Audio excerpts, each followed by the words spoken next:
ان دنوں میری عمر محض 15 برس تھی جب گاؤں کے اسکول سے 8ویں جماعت کا امتحان پاس کیا۔ ابھی امتحان کے نتائج کی خوشی ختم بھی نہ ہوئی تھی کہ والدین کو میری شادی کی فکر ستانے لگی۔ یوں کم عمری میں میری شادی میرے تایازاد سے کر دی گئی جو سرکاری ملازمت کے سلسلے میں مختلف شہروں میں تعینات رہتے تھے۔ شادی کے بعد میں سسرال میں رہنے لگی۔ میری عمر بھلے ہی کم تھی مگر قد کاٹ میں اپنی عمر سے بڑی دکھائی دیتی تھی۔ اسکول کے دنوں میں میری سہیلیاں موٹاپے کی وجہ سے چھیڑتی لیکن ان باتوں کو میں ہنسی میں اڑا دیتی۔ شادی کو 2 سال گزر گئے مگر اولاد کی نعمت نہ ملی۔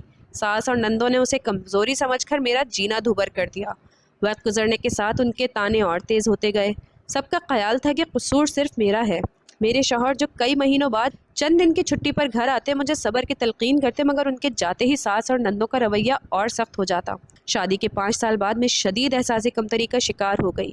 اولاد کی خواہش نے مجھے مختلف مزاروں اور درگاہوں کا رخ کرنے پر مجبور کیا جہاں میں گھنٹوں دعائیں مانگ۔ ایک بار تو شوہر کو بتائے بغیر گاؤں کی چند خواتین کے ساتھ ایک پیر بابا کے مزار پر چلی گئی جہاں سے اگلے دن واپس آئی۔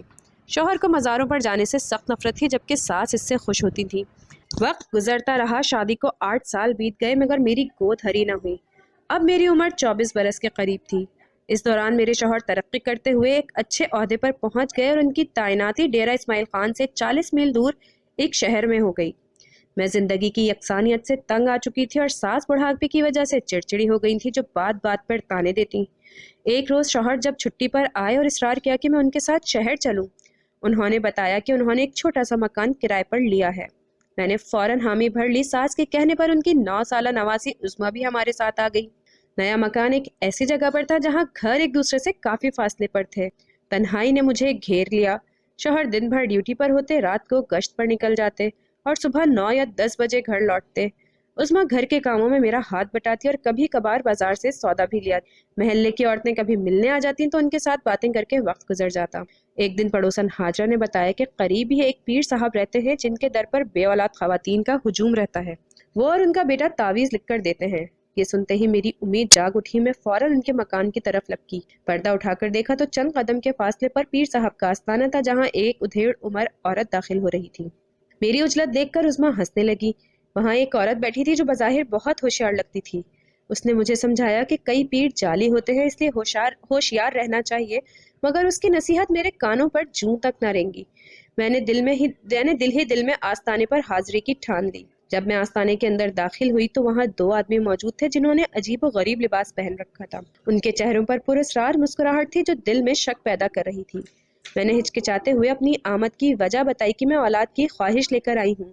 دونوں نے ایک دوسرے کی طرف دیکھا جیسے آنکھوں ہی آنکھوں میں کوئی اشارہ کیا۔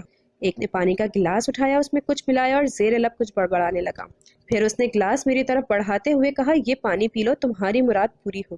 میں نے ڈرتے ڈرتے پانی پی لیا۔ وہ دونوں مجھے اکیلا چھوڑ کر باہر نکل گئے۔ اچانک مجھ پر بے ہوشی طاری ہونے لگی۔ میری آنکھیں دھندلانے لگیں لیکن میں مکمل بے ہوش نہ ہوں۔ اسی نیم بے ہوشی کی حالت میں ظالموں نے میری عزت سے کھیلنا شروع کر دیا۔ میں درد سے کرراہ رہی تھی لیکن وہ اپنی ہوس کا نشانہ بناتے رہے۔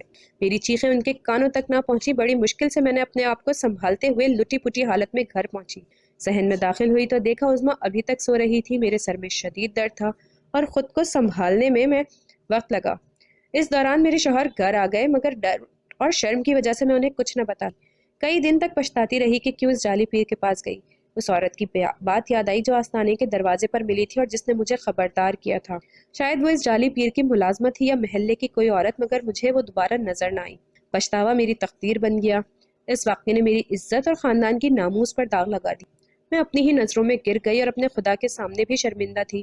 شوہر کو میری اس بے وقوفی کا علم نہ تھا مگر میری بے سکونی اور روحانی اذیت کی ذمہ دار میں خود تھی۔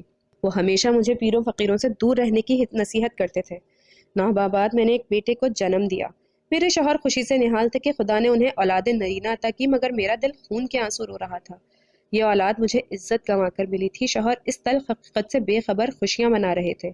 اولاد تو اولاد ہوتی ہے، مجھے بھی بیٹے سے محبت تھی مگر میرا ضمیر ہر لمحے شرمندہ تھا۔ کبھی دل چاہتا کہ خود کو سزا دوں، کسی کنویں میں چھلانگ لگا دوں، خاص طور پر جب شوہر بچے کو والہانہ انداز میں چومتے اور کہتے، اے میرے جانشین، خدا کرے تیری عمر 1000 سال ہو۔ ہم نے بچے کا نام منور رکھا کیونکہ شوہر کے خیال میں اس نے ہمارا گھر روشنی سے بھر دیا تھا۔ منور ان کی آنکھوں کا تارا تھا، وہ اسے دیکھ کر نہال ہوتے اور اس کی ہر خواہش پوری کرتے۔ ساس اور شوہر کے رشتہ داروں نے بھی بچے کی پیدائش پر خوب خوشیاں منائیں، مگر میں گناہ کے احساس میں ڈوبی رہتی۔ کبھی کبھی دل چاہتا کہ خود کو زندہ درگور کر دوں، مگر ماں ہونے کے ناطے مجھے جینا تھا۔ وقت گزرتا رہا، منور بڑھتا گیا اور شوہر اسے دیکھ کر خوشی سے سرشار رہتے۔ وہ کہتے کہ یہ ان کے بڑھاپے کا سہارا بنے گا، اعلیٰ افسر، ڈاکٹر یا انجینئر بنے گا، مگر خدا کو کچھ اور ہی منظور تھا۔ منور 12-13 سال کا تھا جب میرے شوہر کا ہارٹ اٹیک سے انتقال ہو گیا۔ اس عمر میں بچوں کو باپ کے سائے کی سب سے زیادہ ضرورت ہوتی ہے۔ منور غلط دوستوں کی صحبت میں پڑ گیا، اس کا خون ٹھیک نہ تھا، وہ بے روی کا شکار ہو گیا، اسکول چھوڑ کر آوارہ لڑکوں کے ساتھ رہنے لگا۔ میں نے اسے سدھارنے کی بہت کوشش کی مگر وہ نہ مانا۔ وہ نشے کی لت میں پڑ گیا، چوریاں کرنے لگا اور آخر کار جیل چلا گیا۔ میں نے اسے رہا کروایا مگر وہ اور بگڑ گیا۔ شوہر کے فنڈ سے جو کچھ ملا وہ منور کی بے روی کی نظر ہو گیا۔